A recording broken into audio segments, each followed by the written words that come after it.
Bon Dieu bénit nous tout le temps.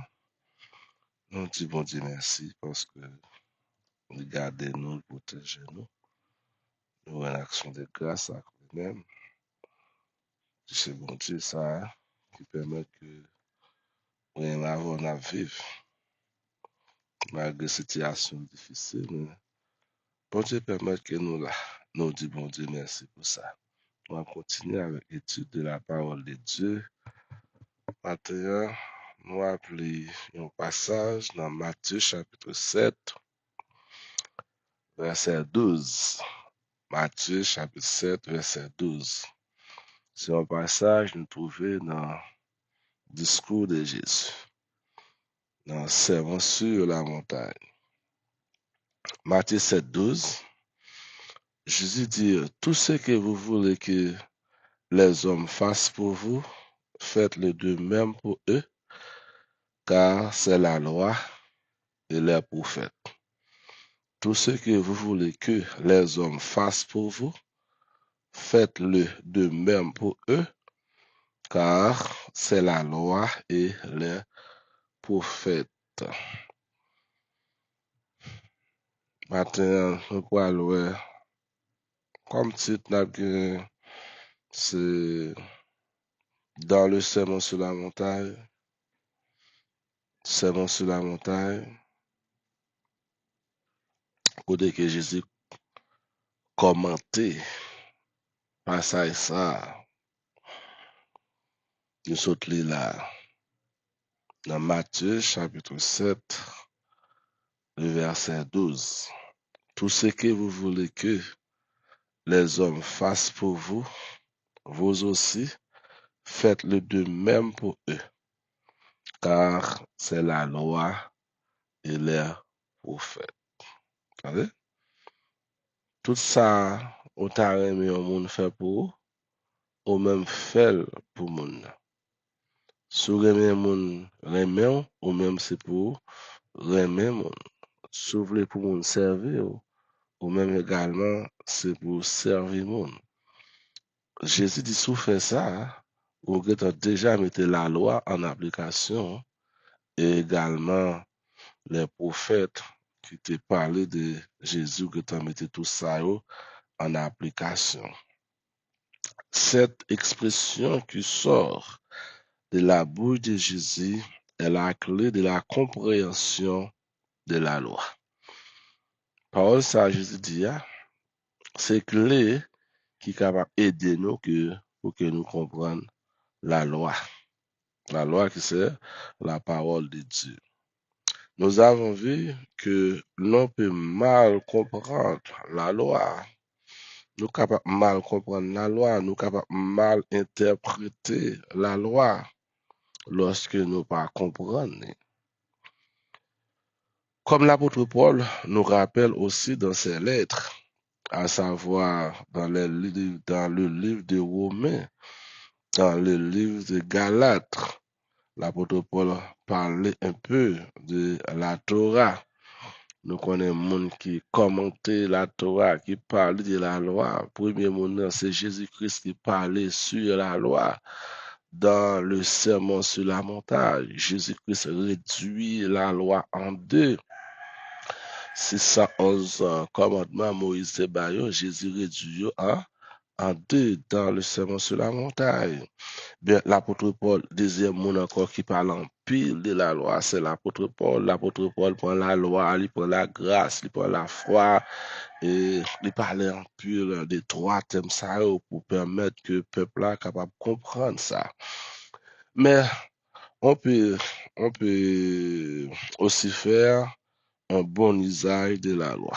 Vous êtes capable de comprendre la loi mal, mais vous êtes capable de comprendre la loi également. Par conséquent, pour faire un bon usage de la loi, pour ne pas anéantir la Torah en donnant une mauvaise interprétation, il faut connaître la clé.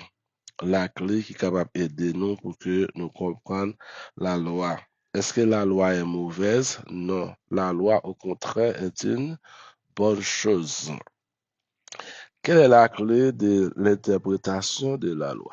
Quelle clé nous capables d'utiliser pour que nous capables de comprendre la loi? quel est le principe de base de l'interprétation de la loi? Ce sont des questions que nous posons. Et bien également, ce sont des questions également, les sages d'Israël étaient déjà toujours posées, même avant l'époque de Jésus-Christ, et ainsi après l'époque de Jésus-Christ. Alors nous connaissons nous-mêmes la loi te gagne une grande importance, toujours une importance pour le peuple d'Israël dans le judaïsme.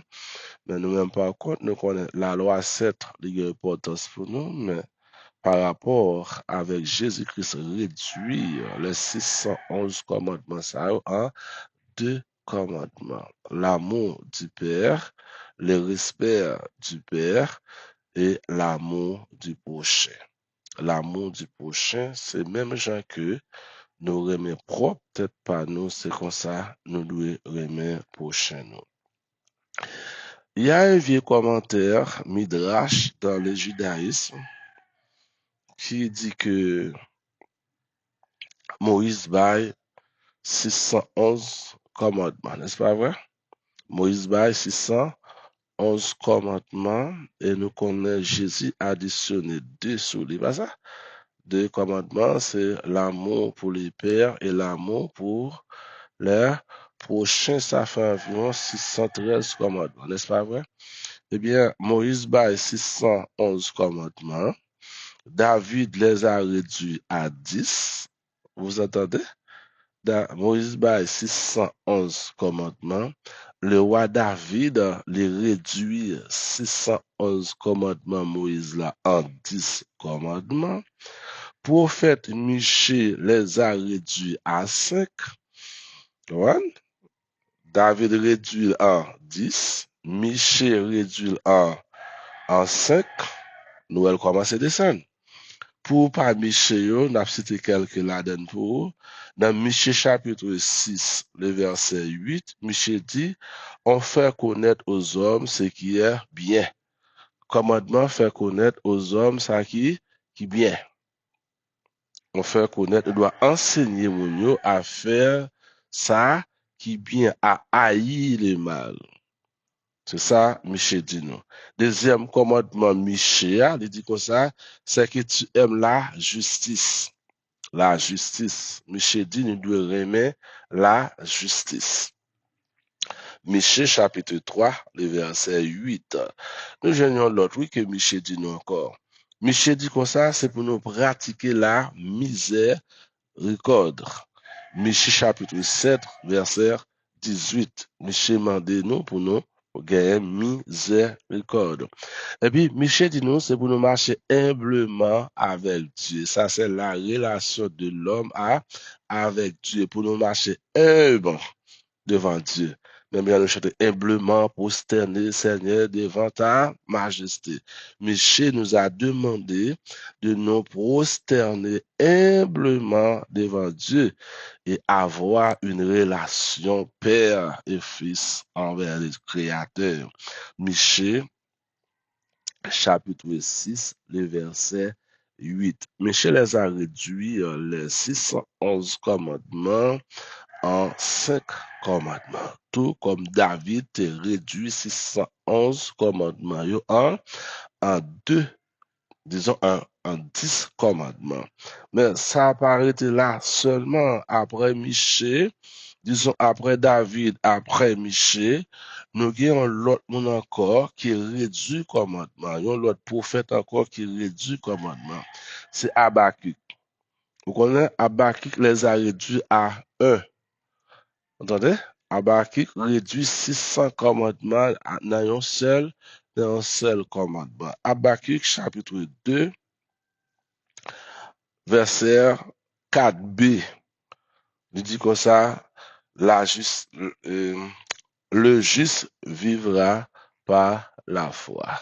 Habakkuk chapitre 2, verset 4, le juste vivra par la foi. Tu me reprends pour nous. Moïse baille combien de commandements? 611 commandements. David réduit 611 commandements en 10 commandements. Michée réduit en 5 commandements. Habakkuk réduit en un seul commandement qui sert, le juste vivra par la foi. C'est très intéressant ce que ce commentaire nous dit. Parce que en se basant sur ce que dit l'apôtre Paul, qui reprend justement ce verset d'Habakkuk, l'apôtre Paul va reprendre ce verset d'Habakkuk dans l'Épître aux Romains pour montrer que c'est la clé de l'évangile. La clé de l'évangile, c'est que nous devons vivre par la foi. Romains chapitre 1er, verset 17. Le juste vivra par la foi. Et qui est l'ancien contrat qui te dit juste doit vivre par la foi, c'est à Habakkuk. Habakkuk dit juste doit vivre par la foi. Et l'apôtre Paul, comme serviteur de Dieu, lui reprend passage ça, il a parlé avec Romain, il dit juste yo doit vivre par la foi. C'est l'apôtre Paul lui-même lui dit nous. Et après beaucoup de gens qui veulent nier, alors beaucoup de gens qui veulent nier l'existence de la loi disent le juste vivra par la foi. Mais le juste vivra par la foi. Donc, nous n'avons plus besoin de la loi. Bon Dieu béni, non? Puisque nous vivons par la foi, nous n'avons pas besoin de la loi. C'est ça un peu le monde dit, mais pourtant chaque jour nous faisons ça, nous pratiquons la loi. Chaque jour nous vivons selon la loi. C'est-à-dire, qui ça dit nous pas tuer frère nous, c'est pas la loi? Hein? Qui ça dit nous pas prendre ça de pas pour nous, c'est pas la loi? Qui ça dit nous pas convoiter ça de pas pour nous, c'est la loi. Chaque jour nous vivons selon la loi, nous pratiquons également la loi. Nous ne sommes pas seuls, ok? Non seulement ce verset n'annule pas la loi, mais il résume entièrement la loi. Le juste vivra par la foi, il pas annuler la loi. Il pas dit que la loi pas existé. Au contraire, c'est clé de compréhension de toute la loi. C'est exactement ça que Paul dit, devait dire, lorsqu'il dit, le juste vivra par la foi.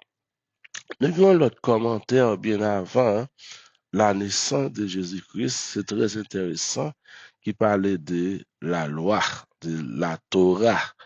Le terrain étudié avec de l'école, ça, c'est l'école de Shammai et l'école de Hillel. L'école de Hillel et l'école de Shammai, tous deux monsieur ça, ils ont interprété la loi. Comment ils te comprennent ça? Eh bien, oui, pour Hillel, alors il y avait une autre manière aussi de résumer la Torah. C'est ce qu'on appelle la règle d'or de Hillel dans le judaïsme. Oui, c'est la règle d'or de Hillel dans le judaïsme. Il raconte que Hillel, c'était un rabbin qui vivait un siècle avant la naissance de Jésus-Christ. Il dit Hillel était un homme très doux, très courageux, très sympa, très sage. Hillel, c'est pas un monde qui était fâché, même dans la ville. Bon Dieu béni nous. Hillel, pas un monde qui compte fâché, même là souvent, mon a ennuyé pour t'a fâché, pour t'a dit mauvais propos. Non, Hillel, pas de chambre fâché, Hillel, pas jamais dit aucun mauvais propos. Mais et pourtant, Shammai, lui-même, c'est un homme qui est très arrogant, moun pas qu'à jouer avec, qui est fâché souvent, qui est toujours prêt pour faire toute bagaille. Par rapport avec Hillel, nous voyons Hillel et Shammai, c'était deux hommes différents dans le comportement. Bon Dieu béni nous. Deux hommes différents dans le comportement. Il raconte que un jour, il y avait un homme d'affaires qui vient vers Shammai. Un homme d'affaires qui voulait convertir dans le judaïsme. et puis il dit Hillel, disons, il dit Shammai, est-ce que Shammai a enseigné toute la loi pendant qu'il est campé sous des pieds, sans qu'il pas besoin de chita? Parce qu'ils sont hommes d'affaires, ils n'ont pas de temps pour apprendre 611 commandements que Moïse baille, que nous trouvons dans la Torah ou bien la loi. Bon, homme d'affaires a dit Shammai, il n'a pas de temps. Est-ce que Shammai a enseigné toute la loi pendant qu'il est campé sous pied? Shammai répond, monsieur, il dit, mais porte là tout l'ouvrir, prend direction porte là pour aller. Cela veut dire Shammai pas capable. Est-ce que vous comprenez? Shammai dit, c'est pour chita pour apprendre. C'est pas de temps pour chita pour apprendre. Ou pas capable d'entrer dans le judaïsme. Pour chita pour apprendre 611 commandements. Non seulement 611 commandements, mais pour apprendre également tout ça prophète dit de la Torah. Et puis, homme d'affaires, il est allé. Et puis, homme d'affaires, ça, il dirigeait également vers Hillel. Il dit, Hillel, voilà, donc, moi, je voulais convertir dans le judaïsme, même pas de temps. Est-ce que vous êtes capable d'enseigner toute la Torah pendant que je me campe sous deux pieds? Hillel dit, pas un problème. Hillel dit comme ça. Hillel dit comme ça. Ouais. Hillel lui dit, pas de problème. Mets-toi sur un pied. Alors, il se, il se met sur un pied, homme d'affaires, et il lui dit, ne fais pas aux autres ce que tu ne voudrais pas qu'ils te fassent. Ne fais pas aux autres ce que tu ne voudrais pas ce qu'ils te fassent. Il dit, c'est toute la Torah et les prophètes. Pas fait prochain, non? Ça, ou pas remet lui-même pour l'effort. Et puis, ça, c'est toute la loi. Après ça, il dit, tout reste sur ses commentaires. Bon Dieu béni. Ouais, tout l'autre Dieu, c'est commentaire. Il dit, pas faire monde ça, ou pas remet monde fort, de pour faire ça, et bien, on va appliquer toute la loi. Après ça, il dit, tout reste sur ses commentaires. Et il a résumé la loi comme ça. Sans penser trouver homme d'affaires. Il convertit dans le judaïsme parce que ils comprennent. C'est même genre, je dis à nous jeunes, il y a plein de monde qui a un comportement de chamaille. Il y a plein de monde qui a un comportement de chamaille. Il y a plein de monde, faut qu'on applique les 611 commandements de Moïse. Appliquer 611 textes, la loi de Moïse, c'est dire, on doit appeler Genèse, Nombre, Lévitique, Exode, Deutéronome. Il faut mettre en application. Mais Hillel dit non. Hillel dit non. Eh bien, sur mes prochains, pas fait tout ça au taré, mais lui-même n'y fait pour. Vous comprenez? De vous faire ça, ou déjà mettez la loi en application. Depuis ce temps-là, dans le judaïsme, on appelle cette parole de Hillel la règle d'or de Hillel qui résume toute la Torah. C'est la règle d'or de Hillel qui résume toute la Torah et qui est également la clé de la compréhension de la parole de Dieu ou bien de la Torah. Ça, il fait référence avec l'amour du prochain. L'amour du prochain. C'est ça, Hillel dit. Maintenant, comparaison entre la parole de Hillel et la parole de Jésus-Christ. Dans Matthieu chapitre 7, verset 12, nous retrouvons cette idée, même à la forme positive. Hillel a dit, ne fais pas aux autres ce que tu ne voudrais pas qu'ils te fassent. Et Jésus dit, tout ce que vous voulez que les hommes fassent pour vous, faites-le de même pour eux, car c'est la loi et les prophètes.